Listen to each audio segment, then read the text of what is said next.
Toum toum toum toum toum toum toum. Toum toum toum toum toum toum toum. Toudoum.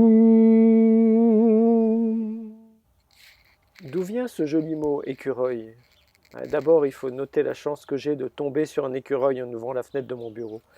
Un joli écureuil roux qui se sauve même pas et qui prend le temps de finir la noix qu'il a trouvée sur un noyer de mon jardin. Oui, mesdames, messieurs, parce que j'ai un verger pour moi et un autre pour les animaux et qu'on sait partager, nous autres, les êtres de la forêt.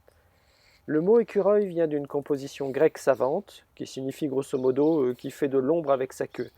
Parce qu'un écureuil, effectivement, sait faire de l'ombre avec sa queue. En grec, skyros veut dire écureuil à partir de skia, ombre, et de oura, queue.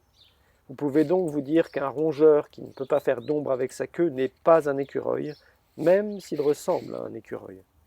Cette composition est passée en latin sous la forme sciurus, puis scuriolus en latin populaire, et enfin en ancien et moyen français sous diverses formes rigolotes comme escuriax, escurieux, escurel, avant de se fixer sur écureuil à partir du XVIIIe.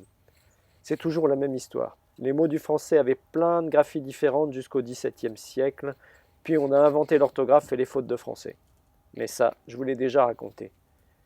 L'animal est définitivement mignon grâce à cette queue en panache et ses petites oreilles touffues. On en oublie que c'est un rongeur et que les autres rongeurs ne bénéficient pas du même capital de sympathie.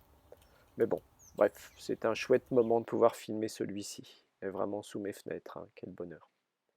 À bientôt.